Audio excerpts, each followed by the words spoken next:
Dans ces paquets blancs, des pains d'Exomax, un explosif made in France que les démineurs vont employer pour détruire la munition.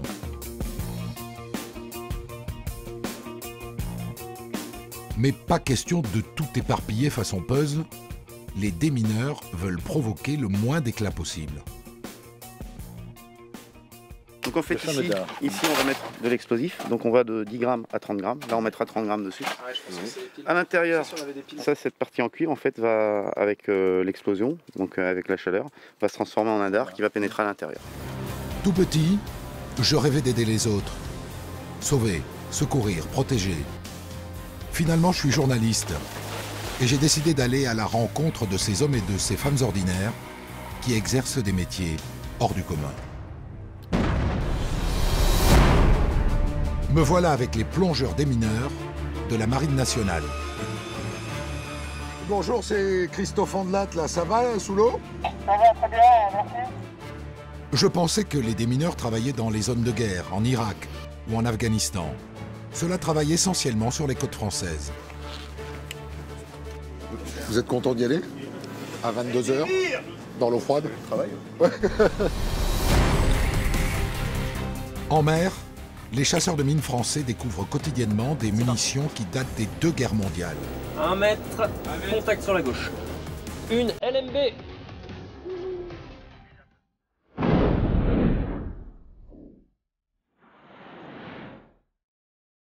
C'est une valise toute simple. Comme dans les films. Hein. La personne vient fermer son colis. Là, si elle le lève, explosion. 3, 2, 1, mise à feu. Et à terre, les démineurs sont en alerte 7 jours sur 7 pour garantir la sécurité de nos plages. Mise à feu.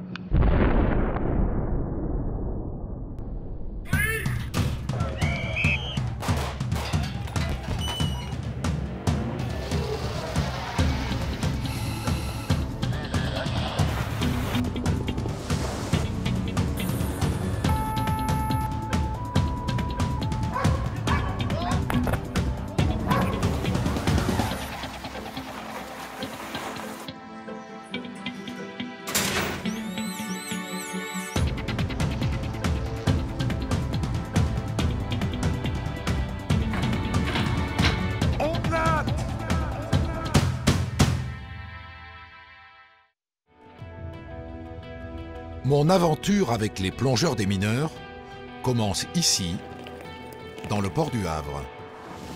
C'est nous, les gars de la marine.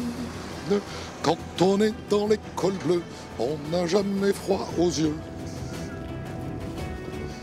Bonjour messieurs. Je dois embarquer sur la Croix du Sud, l'un des chasseurs de mines de la Marine nationale. Voilà. Bonjour commandant. Bienvenue à bord. Très heureux.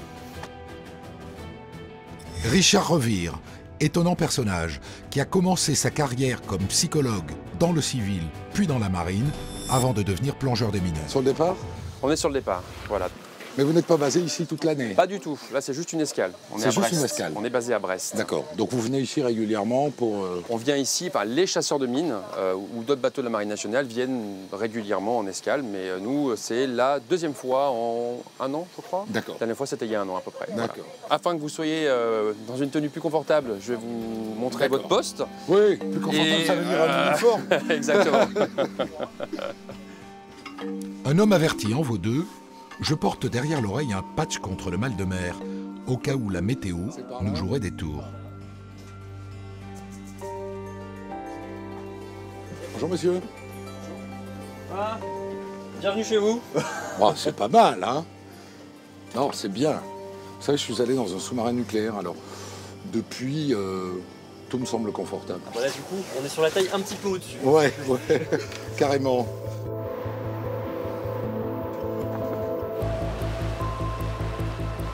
Lentement, nous nous éloignons du quai. Des chasseurs de mines comme celui-ci, la marine en possède 11 pour couvrir tout le littoral français. À bord, 50 marins, dont 7 plongeurs démineurs. Pour rejoindre la pleine mer, nous allons franchir l'écluse qui ferme le port du Havre. Fais régler tribord un quart. Fais régler tribord un quart. Sur l'arrière qui se colle. Hein. À droite 20. La manœuvre est délicate, car les chasseurs de mines ont une particularité qui les fragilise. Contrairement à la majorité des bateaux qui ont des coques en acier, nous on a une coque en résine. La barre est à 0. Oh oui, en résine. C'est un composite, donc on ne peut pas... Comme un toucher. voilier, quoi. Un petit peu, donc on doit s'accoster avec beaucoup de précautions. Oui, parce que sinon, ça peut... Exactement, rapidement faire un trou. Et pourquoi c'est en résine et pas en acier? L'objectif c'est d'être amagnétique pour ne pas faire déclencher des mines qui justement déclenchent une présence magnétique. D'accord. Voilà. Donc d'être neutre vis-à-vis de la mine. Exactement. Quoi. C'est un petit bâtiment à haute technologie. Ouais. Voilà. On n'a pas l'impression comme ça quand on est à l'extérieur, mais il est d'une très haute technologie. Et vous y êtes venu combien de fois déjà ici?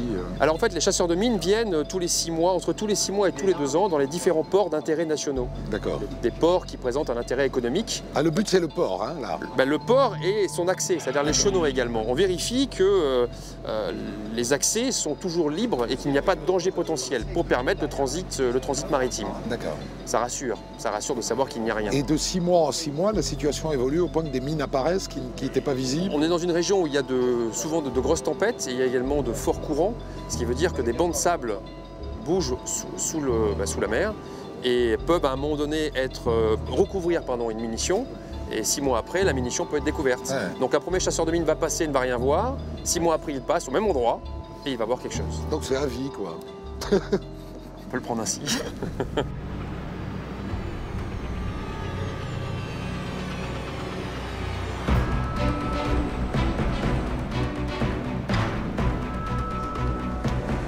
toujours marrant comme sensation de quitter un port. Hein. Moi j'aime bien. Le Havre est aujourd'hui le premier port de marchandises français. Mais ce fut aussi pendant la guerre une ville martyre, tenue par les Allemands, bombardée par les Alliés. La mission consiste à déminer les accès du port, fréquentés chaque jour par des dizaines de navires.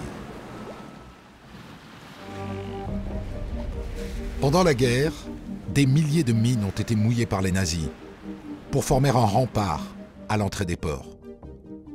70 ans plus tard, si on en croit le tableau de chasse de la Croix du Sud, la guerre des mines se poursuit.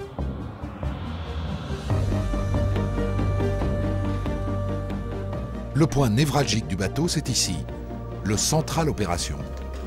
Fabricio, c'est cohérent pour vous. On va tenter un point fixe cap unité 6-0. Les opérateurs se relaient jour et nuit pour quadriller la zone au peigne fin, à la recherche des mines qui reposent au fond de l'eau. Ça c'est l'objet, ça. Ici, là. Ça, c'est l'engin. Pour cela, ils utilisent un sonar. Le commandant fait une petite démonstration. Là, c'est mon sonar. Ça, c'est moi qui suis au-dessus de l'eau. Et ça, c'est l'engin que je suis en train d'observer au fond. Ouais. Ce qui m'intéresse surtout, c'est de voir que quand je vais évoluer, L'ombre va bouger. L'ombre va bouger. Et je vais avoir un petit côté et un grand côté. Donc là, vous avez la forme de l'objet, quoi, en gros, en faisant le tour. Exactement. Et on peut donc supposer que c'est quelque chose qui a été fabriqué par l'homme. D'accord.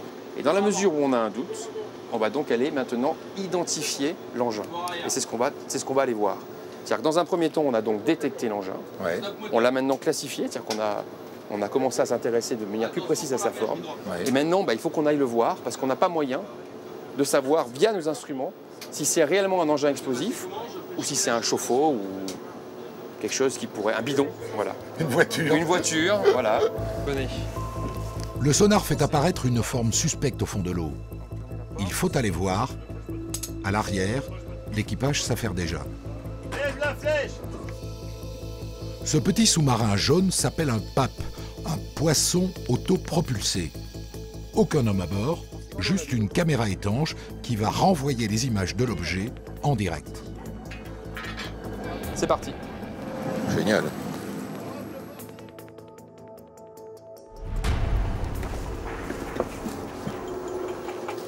Où sont les images? Alors pour l'instant, en fait, la caméra n'est pas encore allumée.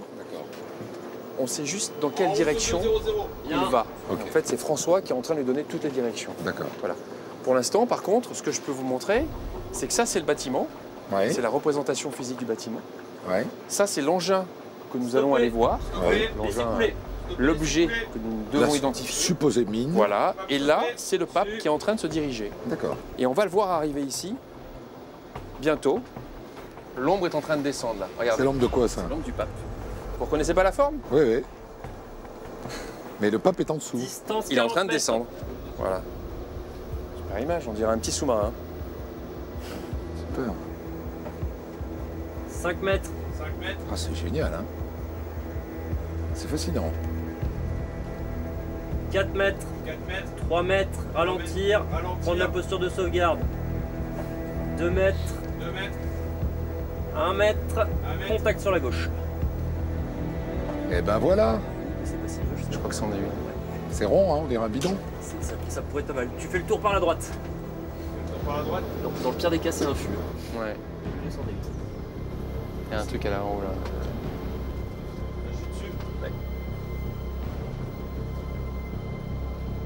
J'arrive pas à dire trop de pression.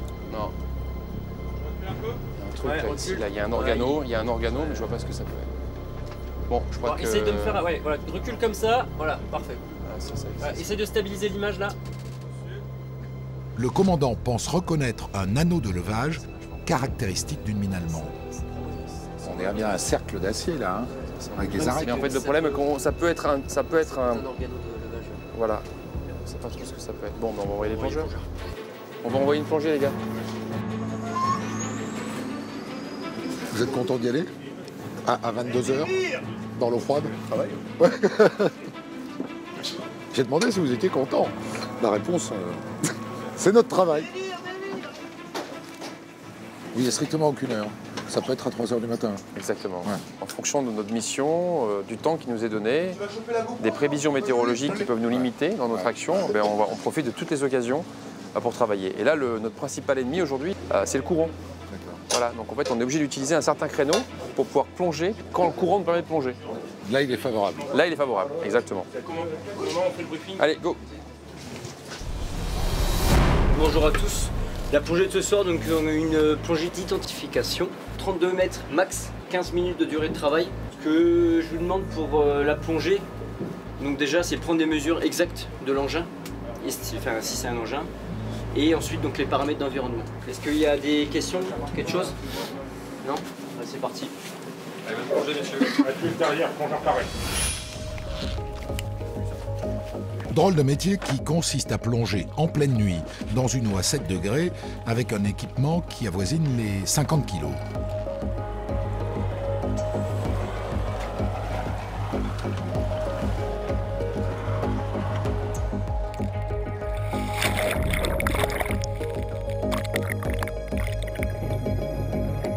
Progressivement, les plongeurs disparaissent dans l'obscurité à 30 mètres sous le niveau de la mer.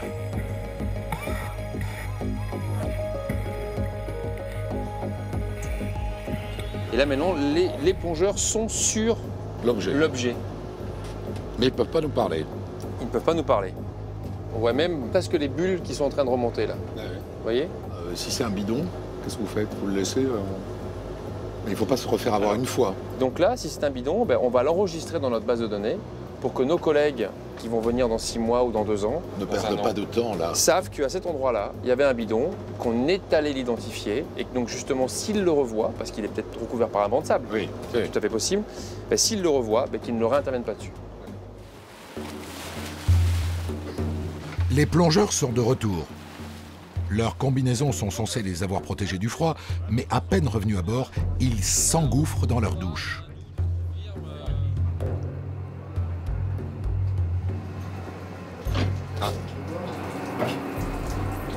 Mais on va vérifier. Ok, ça marche, regardez ça. Alors, Ça sent plutôt bon. c'est plutôt une mine? Ça pourrait bien. Si leur intuition est exacte, cela veut dire que 350 kilos d'explosifs dorment au fond de la mer, au large du Havre.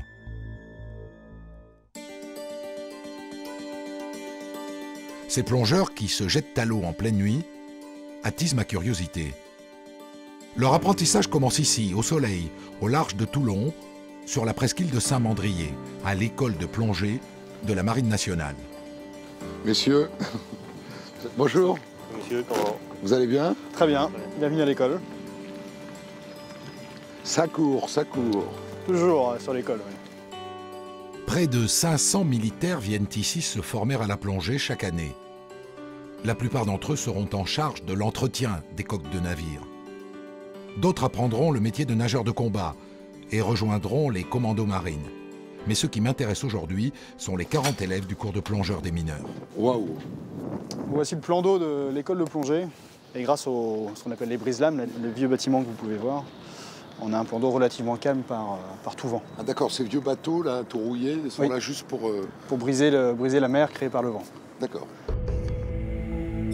Comme de Roide, 34 ans. Il est responsable de la formation de ces plongeurs des mineurs. Il dirige aussi la sélection, redoutable, qui ne retient qu'un candidat sur 3. Combien de temps pour former un plongeur des mineurs de la marine? Un plongeur des mineurs de la marine, c'est 1 an. Un an de cours. Où on apprend à la fois la plongée, le déminage, oui, savoir manipuler les explosifs. Et donc dans la plongée, vous avez différentes parties. Ouais. Donc vous avez de la recherche, du travaux sous-marins, et qui nécessite un certain nombre de modules à effectuer. Et les types qui arrivent ici sont des fondus de mer ou pas? La plupart sont des fondus de la plongée. Déjà? Déjà. Bon, ben, je vous l'achète, ce petit endroit, je mettrai mes transats là. C'est super. Là. Ces hommes, triés sur le volet, doivent avoir une très bonne condition physique. Car au-delà des mines, ils doivent aussi savoir mener des travaux sous-marins en tout genre. Ouais. Aujourd'hui, c'est travaux pratiques, option scaphandre.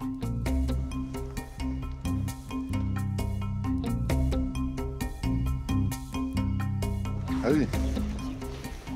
Un coup à rester cloué au sol, ça. Ah bah, c'est fait pour.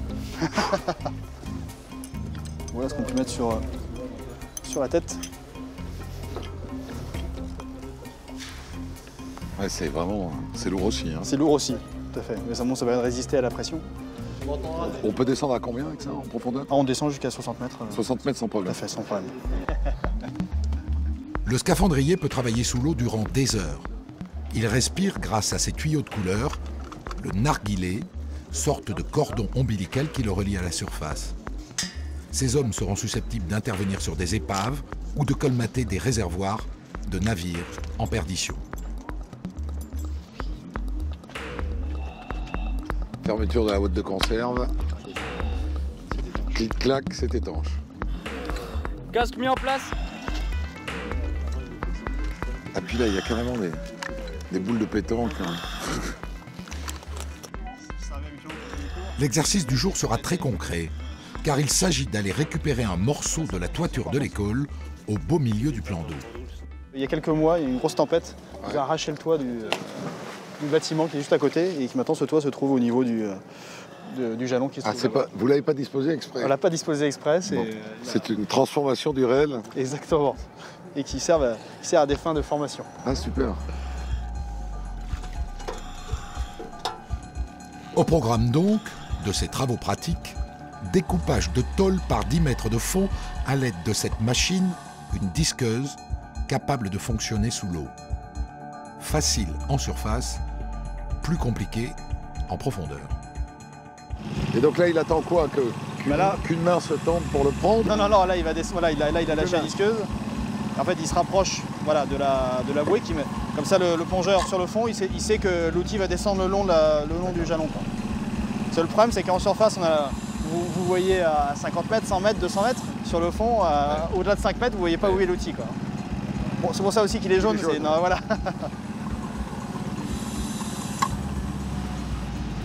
Donc, ça y est, il a récupéré la disqueuse. Ça y est. Tiens, regarde, il enclenche la disqueuse. Là, il y a le servant, ça y est, là. ça y est, ça y est. Le servant, Il attaque la disqueuse. Bzzz, ouais. Voilà. C'est parti.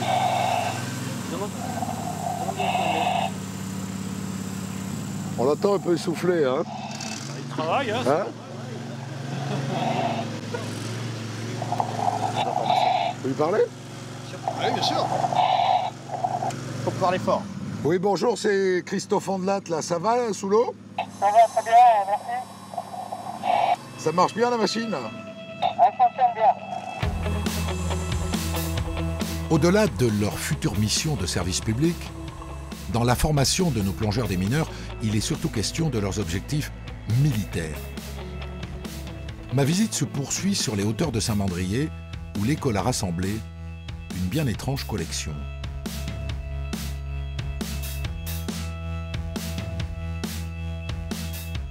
Là, on entre dans le vif du sujet, là. Hein. L'idée qu'on se fait d'une mine sous-marine, c'est ça. Une boule ronde. Avec des cornes. Avec des pics, comme ça, ouais. Donc on appelle un crapaud, un flotteur, une corne, et qui est relié donc par un câble qu'on appelle un haut-rein. Et ça, ce sont des mines qu'on trouve encore aujourd'hui Tout à fait. Et qui sont encore dispersées par des armées Exactement, que ce soit en Libye, en Irak, on retrouve des mines de ce type. De ce type-là. Qui ne coûtent pas très cher à la fabrication et qui ont un gros impact psychologique. En tout cas, parce qu'elles peuvent barrer un détroit, elles peuvent barrer un canal. Oui, elles peuvent... Bien sûr. Ces mines en forme de boule flottent sous la surface. Elles se déclenchent quand un bateau les touche. Mais d'autres plus perfides sont posées directement au fond des mers. Quand on est plongeur des mineurs, donc sur les côtes françaises notamment, la mine à laquelle on est plus confronté, c'est la mine allemande type LMB, qu'on va retrouver assez fréquemment. C'est celle-là. Tout ceci, c'est de l'explosif. Oui, c'est rempli d'explosifs. C'est rempli d'explosifs. C'est l'explosif, lorsque la mine va être déclenchée, va créer une grosse bulle d'air qui va remonter rapidement à la surface et qui en fait va venir appuyer à un endroit précis sur la poutre du navire pour casser en deux le bateau. Oui, parce qu'à un moment donné, le bateau il est plus soutenu par l'eau, quoi. Il se retrouve en l'air et il finit par casser. Et il finit par casser parce qu'il n'est pas prévu pour ça, quoi. Exactement. Et pour la mise à feu, ces mines sous-marines sont truffées de capteurs sensibles au bruit et au remous causés par le passage des bateaux. Mais toutes ne sont pas aussi perfectionnées. Voici un modèle de mine artisanale qui a servi en Irak contre les navires américains. Donc là, on a un fût de 200 litres. Un fût de 200 litres, hein, un bidon d'essence, hein, ni plus ni moins. Dedans, on laisse un petit peu d'air pour que ça flotte. On met au centre de l'explosif. Voilà. Et ici, vous avez un système de déclenchement ultra perfectionné, une roue de bicyclette. Et quand un bateau vient toucher cette roue de bicyclette, la mine se déclenche. Et dans cette autre salle, je ne suis pas au bout de mes surprises. Ici, on se retrouve devant des mines artisanales, comme des mines en plastique. Voilà. Le partiel artillerie. Alors autant les mines là-haut, ça parlait bien pour un marin. Autant là, on pourrait peut-être se poser les questions. Pourquoi prenons-nous des missions d'artillerie? Et en fait, c'est vrai que dans le cadre de nos missions, on est amené à travailler dans l'eau, mais également sur la plage. Et sur la plage, on trouve tout ça. Des munitions par centaines, chacune bien spécifique. Les apprentis des mineurs passent des heures dans cette salle à découvrir tous ces modèles, dont certains datent de la Première Guerre mondiale.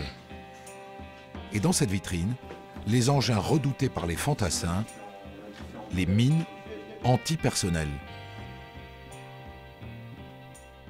C'est des systèmes généralement assez simples. Il suffit de mettre le pied dessus pour que ça fonctionne. Donc il faut savoir que c'est des mines qui sont faites pour blesser et pas pour tuer. Ouais. Voilà, pour couper les jambes, quoi. Pour couper les jambes, parce qu'un blessé, ça embête beaucoup plus qu'un mort. Ces mines antipersonnelles visent aussi le moral des troupes. C'est une terrible arme psychologique.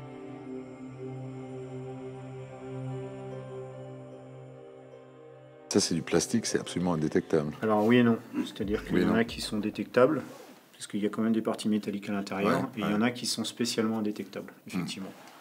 Et là, il n'y a pas le choix, donc pour déminer ce genre de zone, on ne peut pas utiliser d'appareil, c'est tout se fait à la main, quoi. Donc à la sonde. C'est-à-dire à la sonde? On fait des couloirs, on crée des couloirs dans les zones où il y a des suspicions de mines. Et donc là, il y a des opérateurs qui avancent très lentement et qui sondent à la baïonnette. Toutes ces mines sont normalement interdites par les conventions internationales. Mais dans les faits, on en pose toujours. En Afghanistan, guerre après guerre, elles ont été éparpillées par millions. Vincent, le formateur, en sait quelque chose, il en revient. Il faut bien imaginer que le sapeur il va être donc sur ses genoux pendant 20 minutes avant d'être relevé et il va donc effectuer le même geste, donc répétitif, en permanence. En plus de ça, il faut bien imaginer que la personne qui est là, elle est en situation de stress, puisqu'à tout moment, elle sait qu'elle peut buter contre une mine. Et il y a déjà eu des accidents. Vincent a servi 6 mois au sein des forces armées. Aujourd'hui, pour les élèves, c'était cours de détection de mines en zone inconnue. J'ouvre un peu pour... Donc je me disais en vous écoutant que vous parliez de manière très technique de quelque chose qui avait l'air très dangereux. C'est ça. Très dangereux. C'est très dangereux. Le risque existe vraiment? Le risque existe vraiment. Vous avez exercé sur quel territoire, par exemple? L'Afghanistan et la Libye. Et en Afghanistan et en Libye, vous avez vu des gens blessés, mourir? Les démineurs, je dirais 4, il y en a eu 4 sur 6 mois, pas au sein de toutes les forces. Blessés ou tués? Tués. C'est un mot qu'il faut savoir prononcer, parce que c'est... Oui, tout à fait. Il faut avoir conscience que le déminage, on ne fait pas que s'entraîner. Et que le jour où on y est, c'est plus d'exercice. Et ça, ils en ont conscience, pleinement? J'ai envie de dire oui, puisque les formateurs, comme je suis, ça a été bien fait. On nous a mis en poste ici parce qu'on a une certaine expérience et on a vécu certaines choses en opération. Pour pouvoir leur inculquer ça. La mine, c'est cette tasse à café. Vous... Elle est enfouie. Elle est enfouie, donc il faut la considérer comme dessous. Donc, en gros, on fait ça. C'est ça. Le piège qu'on peut vous monter, c'est de la mettre comme ça, pas. C'est ça. Et là, je la déclenche. Il n'y a rien pour éviter ça. Il n'y a rien. 1 heure de travail, 1 mètre carré de déminer. Ouais. Sur un territoire comme l'Afghanistan, vous n'avez pas l'impression de vider la mer avec une petite cuillère? C'est le travail du démineur. Vous pensez à quoi pendant cette heure-là? Non, dans l'action, on ne pense pas. Dans l'action, on est concentré et c'est des choses qu'on pense en amont. Avant d'aller en Afghanistan, on sait que on peut ne pas revenir. Mais quand on y est, on fait notre travail. Comme Vincent vient de le faire en Afghanistan, les plongeurs démineurs prêtent parfois main forte à l'armée de terre, même si leur mission essentielle reste le déminage des côtes françaises.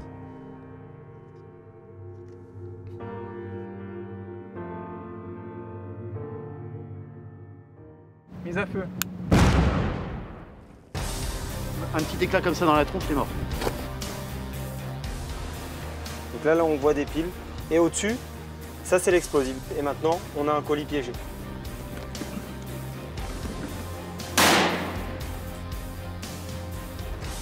Qu'est-ce que tu fais, François? On est en train de préparer l'explosif pour le contreminage. Mise à feu.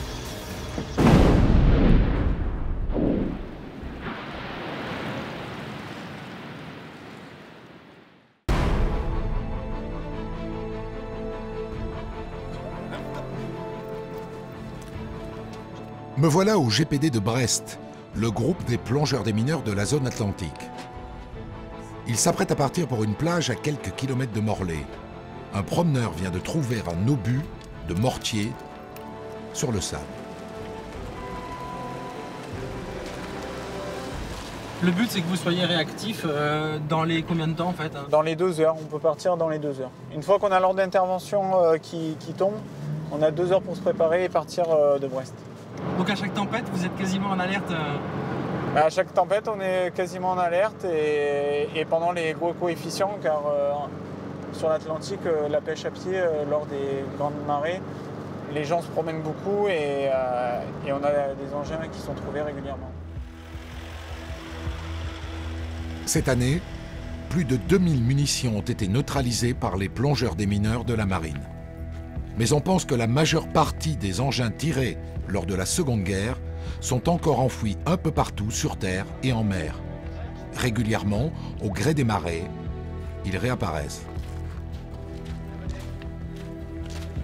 C'est l'homme en ciré rouge qui a découvert la munition. Avec le temps, elle s'est fossilisée. On pourrait la confondre avec un caillou. Ah ouais, bah, de toute façon, on va pas le toucher celui-là. Non. Ouais, mortier de 60. Un mortier de 60 mm. C'est pas évident quand même à remarquer. Hein. Non. Si on voit en fait l'empennage à l'arrière avec les ailettes. Après une forme et ici normalement on a les nids à face pour l'étanchéité dans le tube du canon. Donc là on le soulève et on l'emmène, c'est ça? Non, non, on va le travailler sur place. On va mettre en place nos pneus pour limiter les éclats. Et là on regarde un petit peu la zone. Bon, la plage est dégagée, il n'y a pas de promeneurs, mais on mettra quand même des personnes en amont pour bloquer la zone le temps de la destruction. Il s'agit d'un obus de mortier français de la Seconde Guerre contenant 200 grammes de charge explosive. Malgré l'eau et le sel, il est resté parfaitement étanche. Mais avec le temps, ces mécanismes de mise à feu sont devenus instables. Les démineurs vont le détruire sur place. Qu'est-ce que vous faites là? J'éteins mon téléphone portable. À partir du moment où on sort les artifices, on met les détonateurs. Le téléphone doit être éteint, hein, on ne sait jamais. Il peut y avoir un déclenchement intempestif. Donc, ah, ça peut être sensible Ça peut être sensible aux ondes téléphoniques.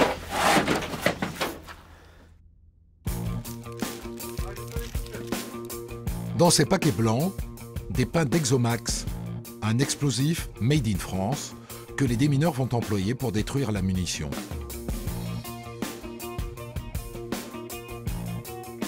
Mais pas question de tout éparpiller façon puzzle, les démineurs veulent provoquer le moins d'éclat possible. Donc en fait ici on va mettre de l'explosif, donc on va de 10 grammes à 30 grammes, là on mettra 30 grammes dessus.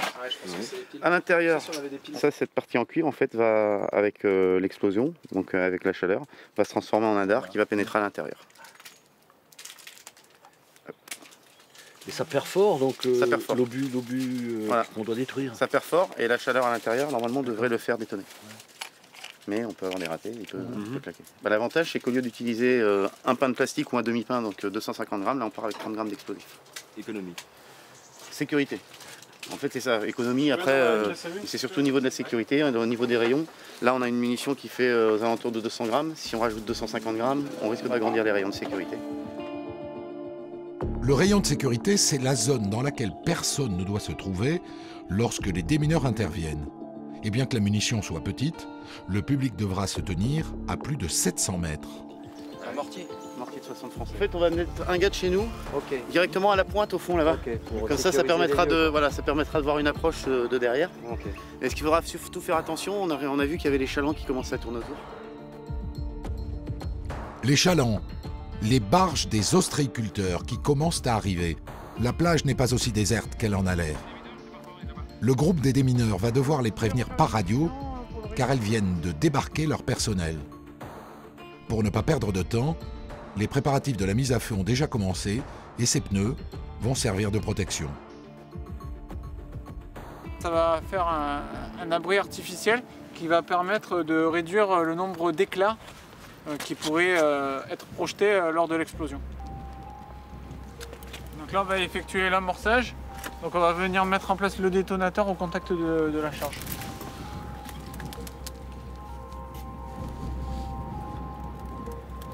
Là, c'est bon. La mise à feu est imminente et les ostréiculteurs s'éloignent pour se mettre à l'abri. Tous, sauf un petit groupe qui n'a pas prévu de s'arrêter. J'en ai convaincu un là qui est parti, et le deuxième... Parce que là le truc c'est qu'on a amorcé, ça prend 30 secondes. Oui, bonjour, ici le groupe des plongeurs des mineurs. Oui, on va effectuer... Comment? Comment? Écoutez monsieur, ne vous énervez pas, je ne suis pas énervé, je fais mon travail comme vous. Là, il y a un mortier qui a été découvert sur une plage. Visiblement, le pêcheur ne veut pas bouger. On l'a su hier soir.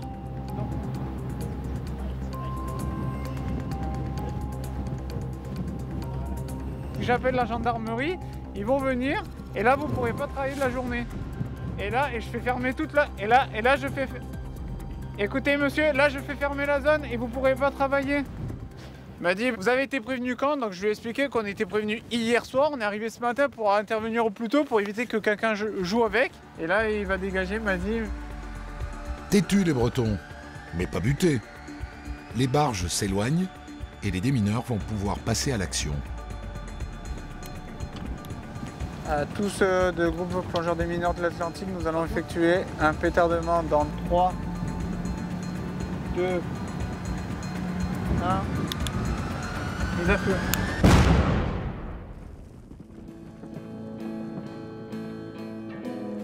Un obus vieux de 70 ans, mais encore terriblement efficace. Voilà. On a limité les éclats. Parfait. Parfait.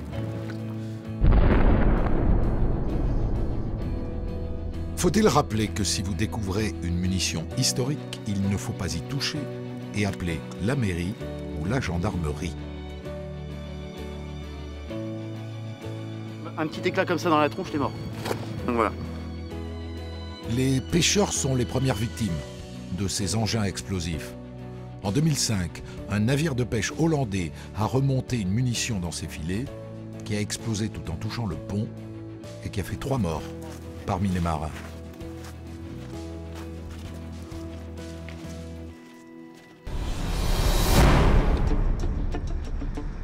Retour à Brest.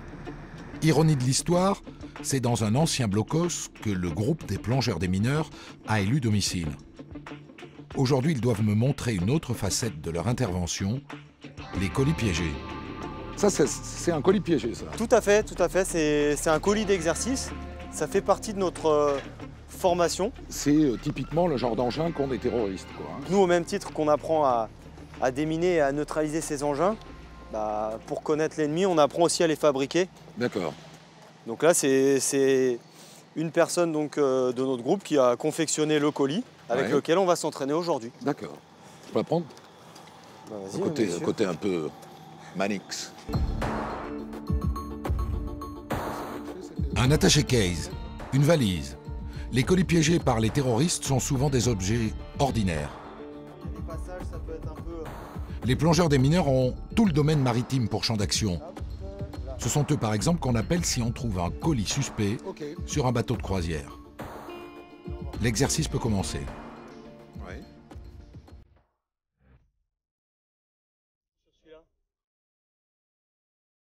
Dans cette camionnette, de quoi faire pâlir un apprenti MacGyver. Donc ça, c'est tout le matos? Ça, c'est tout notre matériel pour l'intervention sur colis piégé, tout à fait. On a divers appareils pour aller faire une reconnaissance. Donc on a un robot qui est ici. Donc là, le robot, il va pouvoir aller jusqu'à proximité du colis et il va nous donner une image vidéo, à savoir est-ce que c'est un colis, est-ce que c'est simplement une valise. Et donc à distance, donc nous en restant dans le camion, on va réussir à faire une radio de l'engin et savoir si c'est piégé ou non. Pour radiographier le colis, les démineurs ont dans cette mallette un générateur de rayons X. Reste à approcher cet équipement à l'aide d'un robot, et c'est moi qui vais m'y coller.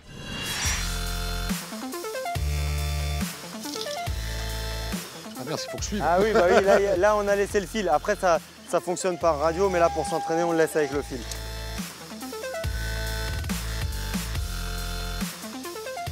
Un gamin. Donc là c'est rien de plus, rien de moins qu'une voiture télécommandée, tout à fait. Vu comme ça, c'est simple. Enfin, je pense que manipuler la pince, prendre la plaque là ou l'appareil de radio, le saisir avec la pince, le positionner devant, etc. Il faut l'avoir bien en main l'appareil, hein. Surtout que c'est une bombe, ou que c'est censé être une bombe. Cyclops, c'est le nom de ce petit robot. Il est de fabrication anglaise. Il peut descendre et monter les escaliers et je dois le piloter jusqu'au bateau. Quand il va sortir de mon champ de vision, ça va devenir plus compliqué.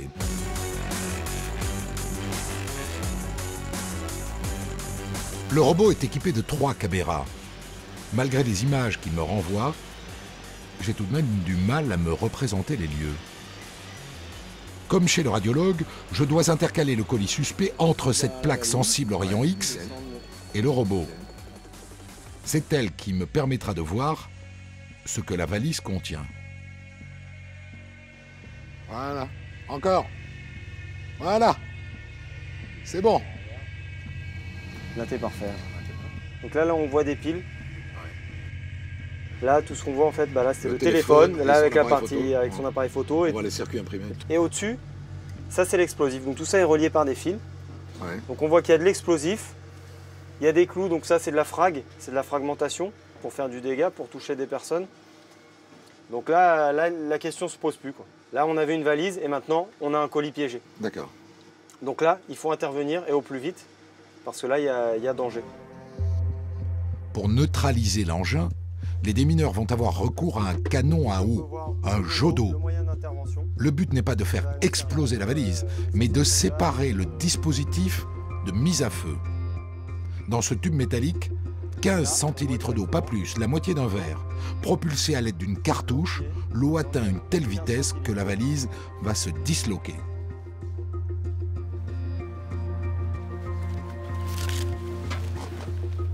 Donc c'est la tenue EOD9 et c'est la tenue mise par tous les démineurs, que ce soit de l'armée de terre. On commence par quoi? Par le pantalon?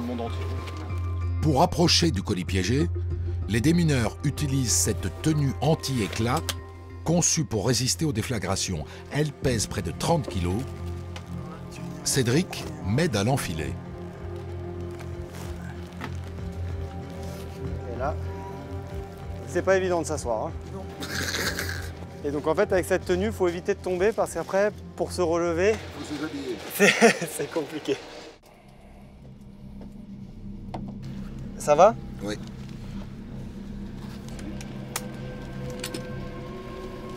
Et c'est parti. Voilà. Et donc là, tu pars avec les moyens d'intervention. D'accord. Donc là, les jots d'eau, hein, les canons à eau. J'ai pas de gants. Non, il n'y a pas de gants. Ouais, quand donc on part, peut finir manchot, on s'en fiche.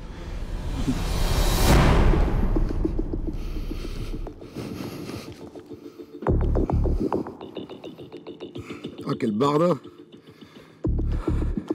Dire que les démineurs américains organisent des courses de vitesse avec cette cuirasse. Meilleur temps, 1,6 km en moins de 10 minutes.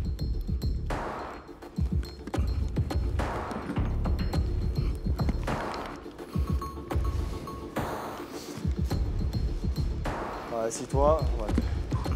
Ça va? C'est crevant, hein? C'est crevant, ouais, j'ai mal au dos là. C'est quoi ce truc-là? Là, ouais. C'est la ventilation. En fait, là, ça, on n'hésite pas à le mettre parce que tu as vu là sur le parcours. Ouais. Déjà, quand on fait 100 mètres avec, on est épuisé. Et donc là, on met la ventilation. Ah d'accord, je suis ventilé de l'intérieur. Voilà, pour pouvoir reprendre son souffle parce que... C'est bionique. On a vite chaud. Alors déjà, là, ça fait du bien quand on ouvre un peu, hein. Je vais t'enlever tout ça, tu vas te sentir de suite beaucoup mieux.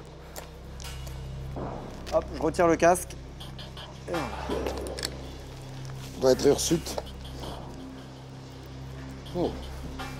Si ça pète, ça protège vraiment ou ça limite les dégâts? Normalement, c'est une tenue qui est donnée pour résister à 1 kg à 1 mètre. C'est-à-dire s'il y avait 1 kg d'explosifs, mais admettons qu'on intervienne sur une voiture piégée qui est chargée d'explosifs à plusieurs centaines de kilos. Là, je veux bien dire que si jamais ça explose et que tu es dessus, là, tu pourras rien faire. Mais si ça explosait au loin, les éclats, ça va te protéger quand même de beaucoup de choses. On est mieux comme ça, hein. Bon, maintenant, à l'action. Bon, alors je vais prévenir le chef d'intervention. Chef d'incident de l'équipe d'intervention. On va procéder au pétardement. Attention pour un compte à rebours. 3, 2, 1, mise à feu. Coup bien parti. Donc là, on voit bien la valise là. Ah, on voit qu'elle a pété. Bien pété par les canons. Le jet d'eau, 50 fois plus puissant qu'un nettoyeur haute pression, a entièrement disloqué la valise. Le choc a été si violent que les mécanismes de mise à feu n'ont pas eu le temps de se déclencher. Oh, c'est dingue, hein.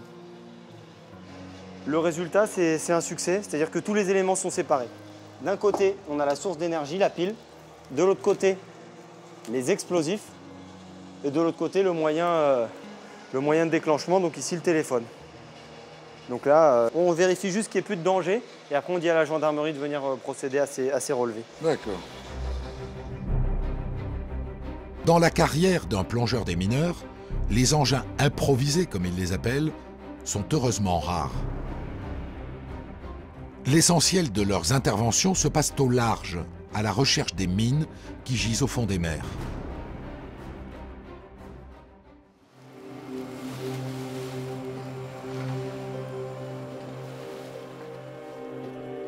Retour sur le chasseur de mines La Croix du Sud. Nous avions laissé les plongeurs des mineurs au moment où ils venaient de remonter avec de nouvelles images de leur découverte. C'est bien une mine allemande, une LMA. Elle pèse près de 500 kg. Avec le temps, ces batteries se sont déchargées, rendant sa mise à feu inactive. peu de risque a priori, sauf si des pêcheurs l'attrapent dans leur filet, car l'explosif qu'elle renferme est resté intact.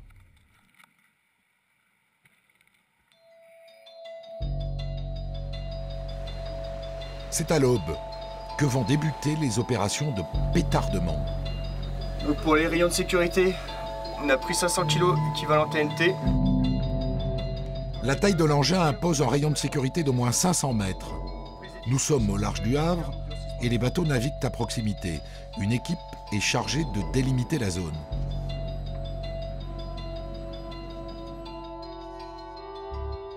Votre rôle, c'est de la police. Donc, je vais vous expliquer déjà. Vous veillez, vérifiez qu'il n'y ait aucune embarcation qui rentre dans le périmètre qu'on vous a donné.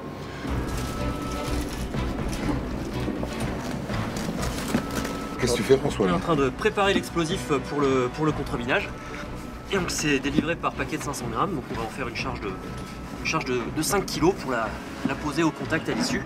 Et c'est l'explosion de cette petite charge qui va permettre de contreminer la LMA qui est sur le fond. Je vais mettre d'abord du scotch après vous. Ouais. C'est toi qui emporte l'explosif? Tout à fait, donc là on part à deux pour minimiser le risque d'accident de plongée. On est toujours à deux, si quelqu'un a un malaise, il sera remonté par son collègue. Un qui part avec les détonateurs, l'autre qui part avec l'explosif. On amène tout ça sur le fond et on va remonter dans le Zodiac, délover toute la ligne de tir pour être à 200 mètres de la munition qu'on va faire exploser. Et là, sur ordre du commandant, on enverra l'explosion. Et on va voir un petit geyser. Alors là, on est sur une munition qui fait 300 kg et qui est à plus de 30 mètres de profondeur. Du coup, on sentira bien la détonation, mais je peux pas vous assurer qu'on aura une belle bulle. Ah bon.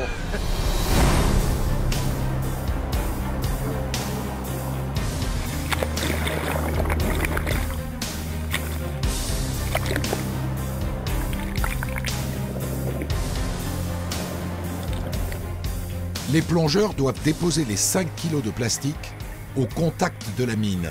C'est suffisant pour amorcer les 350 kg d'explosifs qu'elle contient.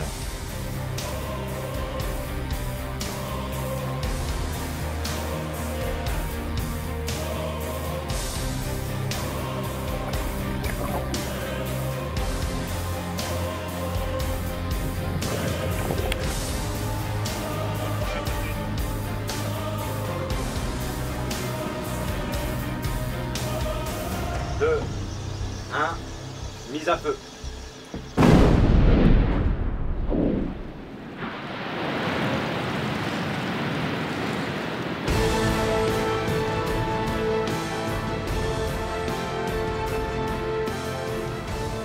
Elle était belle. Elle était super belle.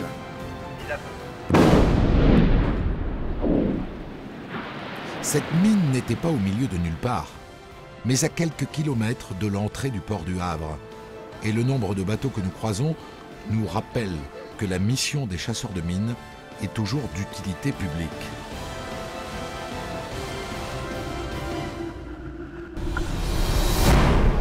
Donc ça vous fait un petit souvenir personnel. Absolument. De votre passage à bord de la Croix du Sud. Paf. Voilà. Waouh. Et une de moins dans l'eau. Une de moins dans l'eau, c'est une Allemande, celle-là. C'est une Allemande, celle-là, effectivement. On le sait parce qu'elle a explosé. Non, disons qu'en fonction des nationalités, il n'y a rien de scientifique, mais on se rend compte que la qualité de l'explosif, ou du moins de la conservation après 70 ans, peut être plus ou moins optimale. Donc et c'est vrai que les Allemandes, généralement, fonctionnent toujours très très bien. Alors que les Anglaises se sont délitées Exactement, la plupart du temps. C'est un petit peu ce qu'on a observé. Voilà. Mais encore une fois, il n'y a rien de scientifique. Donc là maintenant, on va se diriger vers un autre écho qu'on a repéré dans la nuit, parce qu'on a travaillé toute la nuit, et on va faire un lancement PAP pour aller voir ce que c'est, et peut-être que ça sera de nouveau un engin explosif. Et les équipes de la Croix du Sud se mettent à la recherche de nouveaux engins. Une LMB. Le PAP, le petit sous-marin jaune, confirme qu'il s'agit de la grande sœur de la LMA, la LMB, 2 fois plus grosse que la première.